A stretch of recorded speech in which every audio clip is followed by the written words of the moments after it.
Sa Mobile Bible School, tayo'y nagtitipon online. Sa tahanan man o saan ka man. Ito na yun, yung scientific creationism. So ito na yung susunod, exegetically based method na tayo.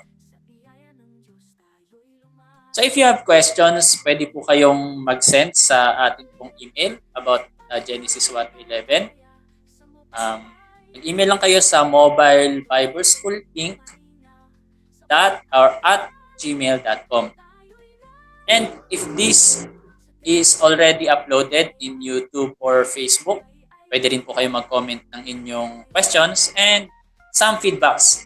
Alin pong sa old age theory or sa scientific-based theory, alin ang pinaka-malapit sa katotohanan doon sa limang yon o sa anim na ito? Scientific creationism, punctuated 24-hour theory, apparent age theory, gap theory, or theistic evolution. So, 5 po yan. Pili po tayo sa 5 and paliwanag natin kung bakit. So, continue po tayo about exegetically based method. Interpretation that seeks first to understand scripture as it is written with no concern for opinions of science are really the only way to properly look at the issues involved in the creation account. So, ito bilang teacher, dahil ako ay hermeneuticist and dahil sa sinasabing Bible alone, we can choose from this exegetically based method yung ating ground, no? Kumbaga, kung tatanungin niyo ako by faith, dito ako sa exegetical. Pero kung tatanungin niyo ako as a person na mahilig talaga sa science dahil ako po ay third year pa lang, lumalaban na ako ng science quiz week, malaki din yung hook in ko sa science na ang science can be a proof or talagang sumisigaw ito na hindi nagsisinungaling ang pruweba or evidence. Evidence cannot, talagang hindi pwedeng magsinungaling ang ebidensya. Yun yung sabi nila.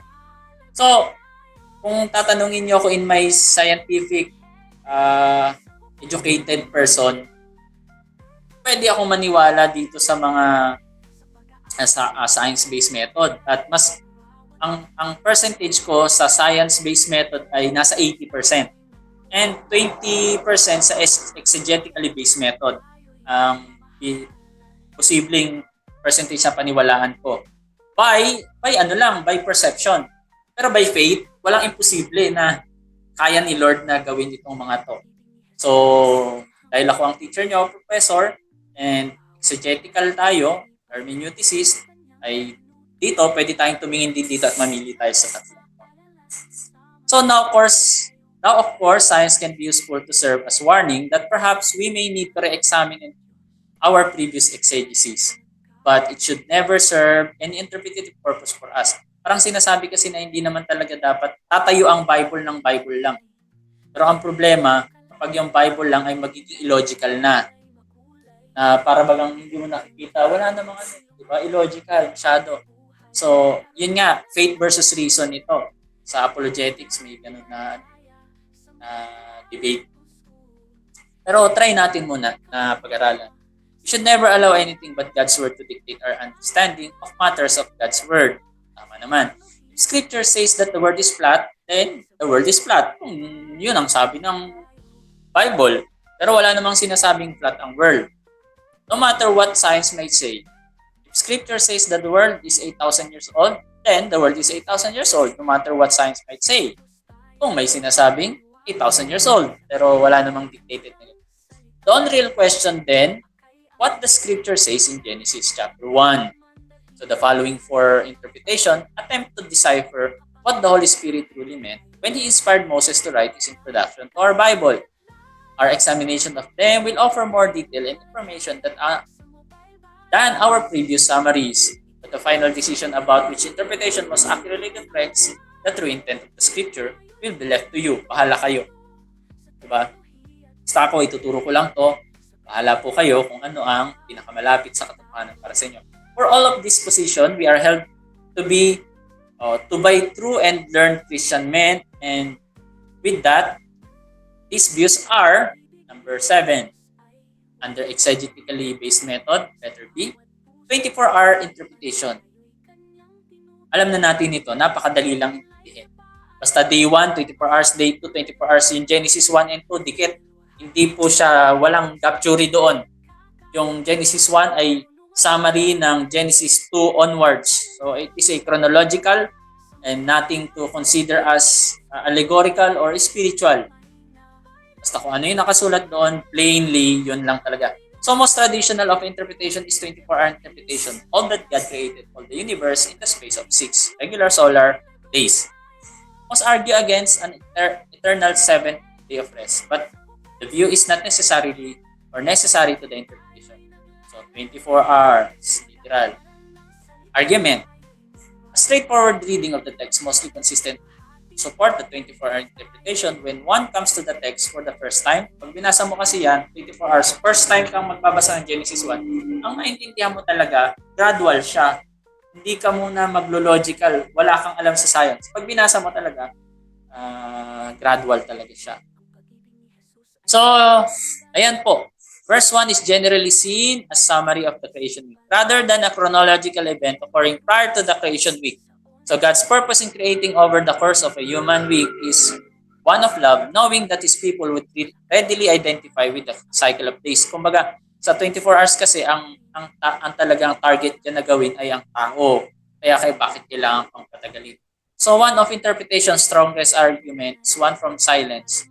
While a figurative interpretation of the creation day is not impossible. Hindi naman imposible na figurative yan, di ba? It is believed entirely unmerited, for nowhere does scriptural discussion of creation indicate or support any sort of figurative rendering. So literal ang 24-hour interpretation. Moreover, the interpretation holds that those who suspect different meanings from the Hebrew word day or yom have no reason other than cosmological assumption. So assumption lang daw yan ng cosmological for constructing to mean anything other than a normal day. Finally, standing on both a strong tradition and simple through certain, not simplistic, rendering of the text, 24-hour interpreter believes the final and considerable burden of the proof sits in the lap of those who would contravene such a venerable position. So, hindi man simple na maintindihan kung paano 24 hours lang, pero paano kaya na-create Lord lahat agad ng tao o hayop o yung halaman, 24 hours lang. So, it's not simple, but it is a strong tradition belief na talagang 24 hours. Yun ang tinatawag na 24-hour interpretation. Number 8, framework interpretation. So naniniwala itong framework interpretation na young earth lang. Earth. But provoked by exegetical consideration, so exegetical tayo ha, the framework interpretation see the creation week as a topical guide. Topical lang yan. Whether ito man ay literal na 24 hours o hindi literal, basta by topics lang yan. Wala para sa kanila. Ang framework lang ang mahalaga sa kanila na hindi siya chronology, hindi siya chronological order, but topical order. Paano topical? Mamaya, paliwanag ko sa inyo. So si Moses, sabi niya dito, topical guide and concerned with real, dividing the works of creation into 2 triads. May 2 triads lang daw yan. Moses present his evidence with literal device to demonstrate theological truth of covenant promise and the role of the Sabbath. Ang pinaka-target naman dito ay yung Sabbath. Kumbaga, ito ay kingdom-centered or king-centered view, itong framework interpretation. So, ito ang argument. Although the fiat creative events, then God said, let there be light, and there was light.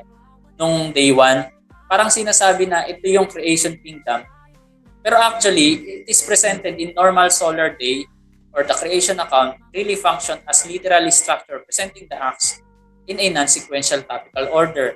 So the purpose for this is theological.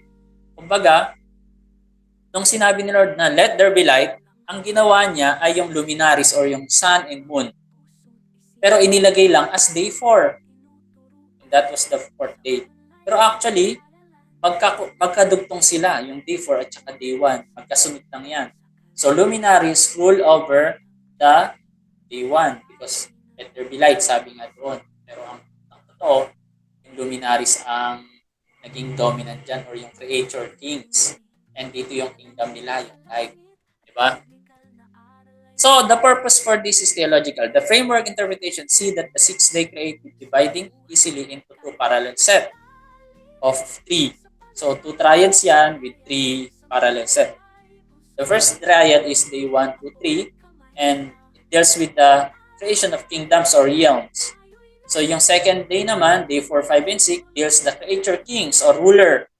So a visual representation of this is framework as follows. Ito nga. So nung day 5th, kinreate ni Lord yung fish at saka yung birds as the king of its created kingdom, the division of sea and the air. O, di ba? So he created the sea and the air and then nilagyan nila ng king. And then, nung day 3, kinreate in land and plants and then ang magkahari sa kanila ay animals and men. So yun yung day 6. So topical siya, hindi siya order. Yun yung paniniwala nito. Framework interpretation. Regardless sa kung ilang taon man yan ginawa o araw lang.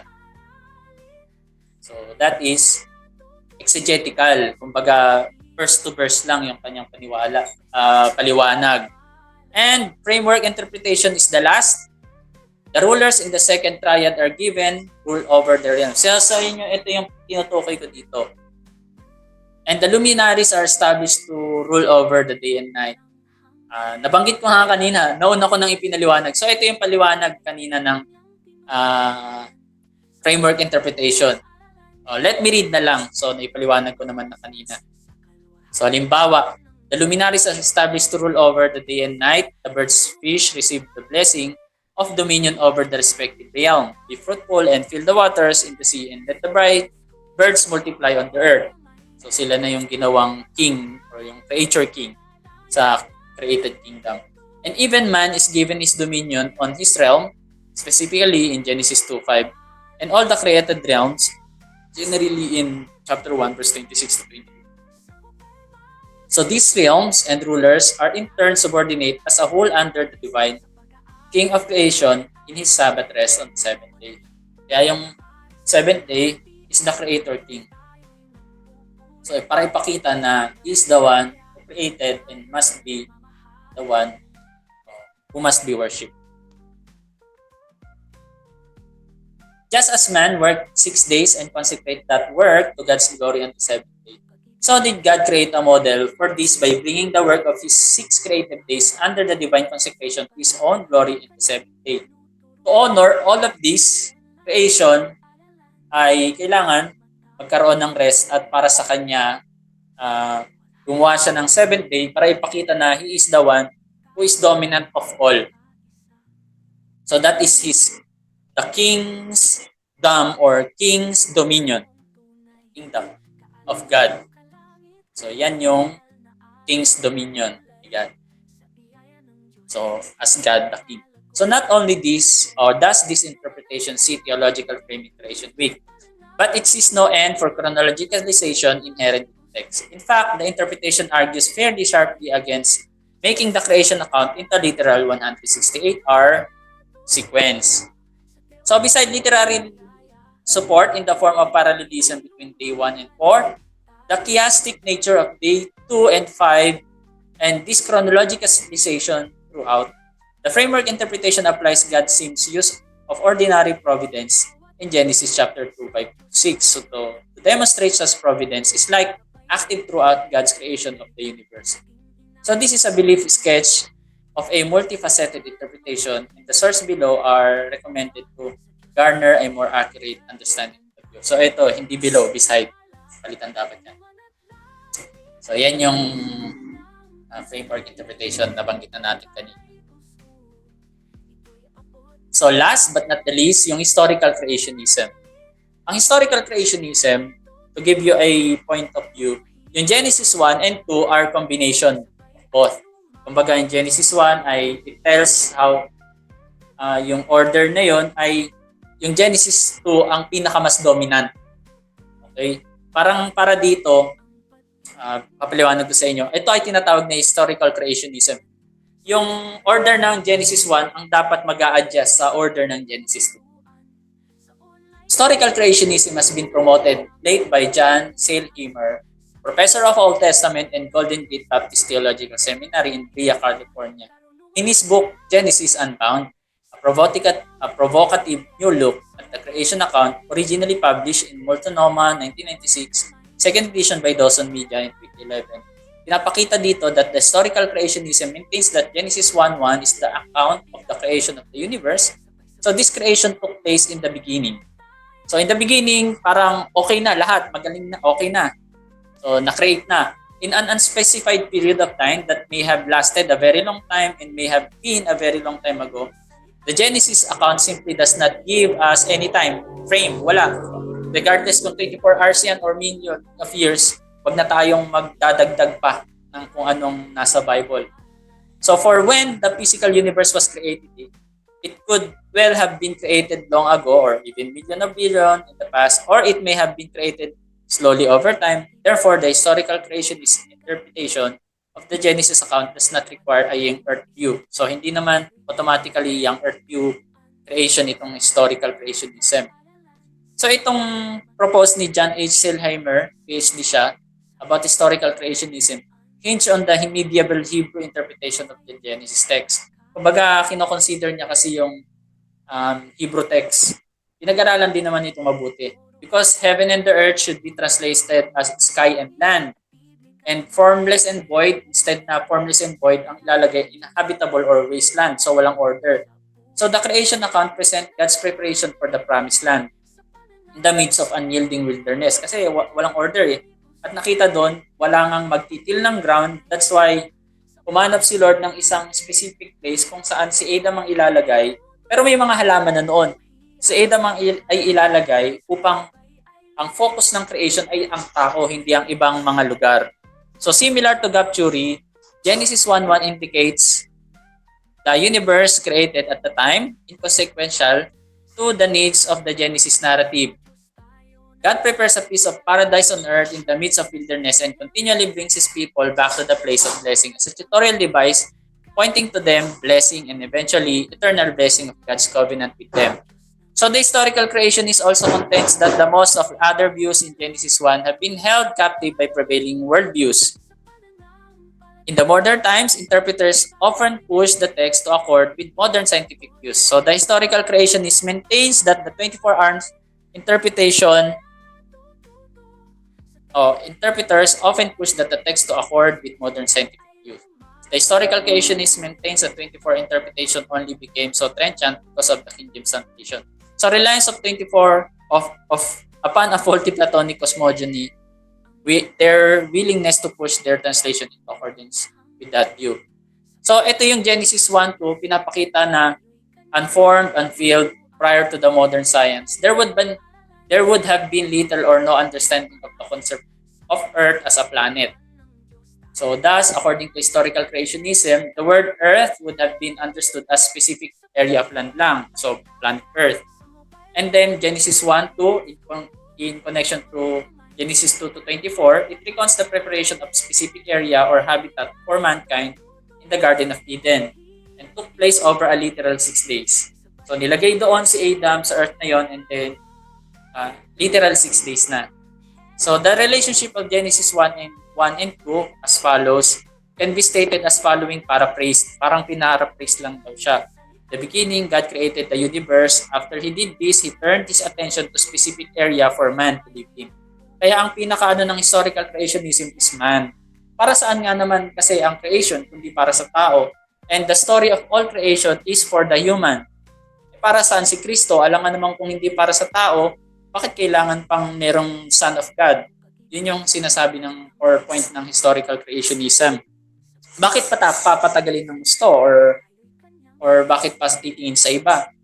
So, nung sinabi niya na let there be light, the word formless and void in Genesis 1 can refer to the wasteland or wilderness that is unable to sustain life. So, let there be light, binigyan na ng life itong si Adam. So, parang spiritual siya na interpretation. The term translated formless, used in 32 verse 10 ng Deuteronomy, to refer the wilderness at the time of Israel's wandering. So, ibig sabihin, sinasabi nila na desierto din talaga nung inilagay si Adam doon. So, according to historical creationism, rather than Genesis 1 to referring the whole earth as formless mass, it refers to only specific section of wasteland. Hindi naman talaga siya barren talaga na void ng maraming tubig. So that God had chosen for man to live in. So the whole planet may have been a barren waste, but that is outside the scope of the text. Yun nga lang, outside ng scope ng text na. And God spent a week, literal 24 hours, to get the Garden of Eden ready for man. So sinasabi na 24 hours na yung day 1 to 6. So He first command the sun to rise, let there be light. So nag-rise na. On the day 4, God did not bring into existence the sun of moon. They had already been created in Genesis 1:1. Rather, He declared their purpose instead of let it be light and in the vault of the sky. So historical creationists would argue that the best translation in Genesis 1-14 would be something like, the lights in the vault of the sky be the sign. So light of the, ito ay magiging sign. So dati nang biikot, pero yun lang yung first time na sinabing ito na yung magiging sign para sa iyo. Kung kinreate si tao. So the light had existed since day 1 pa lang. Diba? Kaya meron na daw earth. Kumbaga, pinaliwanag lang na noong day 4, ayan, in-centralize na para sa tao.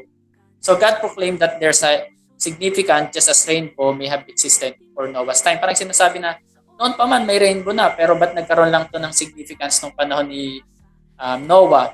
So ganun din sa sun. Meron na dati na, pero dun lang binigyan ng significant na binigyan ng pangalan. So yun yung historical creationism. So God proclaimed their significance like rainbow. But after the flood, who gave it special significance? In Genesis 1-14, God revealed the purpose of heavenly body is to serve mankind. So lahat yan is to serve mankind. So na-create na si tao, and then Genesis 1 to day 1 hanggang sa last day.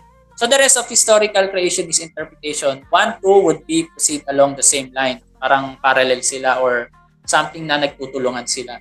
There are strength and weakness to the historical creationist view. Genesis 1 definitely seems upon a literal reading to be describing the creation of the universe and the entirety of the earth. However, it is absolutely true that the Bible does not offer extensive or specific information naman about the process of creation, di ba? For instance, some assumption required for a young earth interpretation might be valid, but there are still assumptions na not direct statement of the scripture itself. At the very least, the historical creationist view is an example of how people can interpret Genesis 1 account in a faithful and theologically valid way, but come to different conclusion on certain point. Kaya ganyan po ang historical creationism.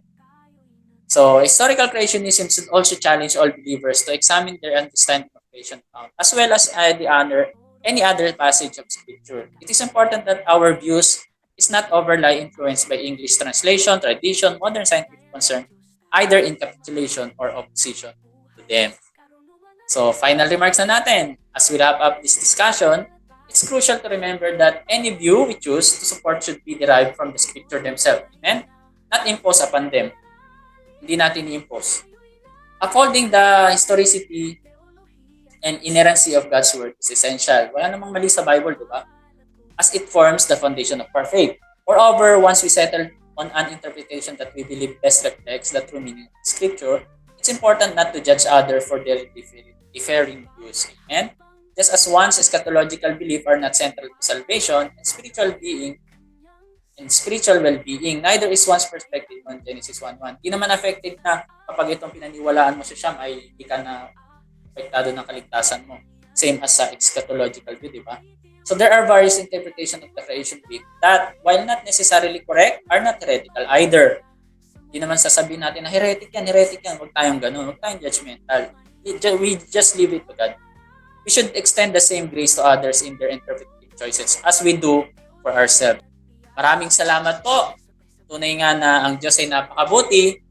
Pagpalain tayo ng Panginoon. We hope that this brief overview has been enlightening. So God bless us all. Thank you po.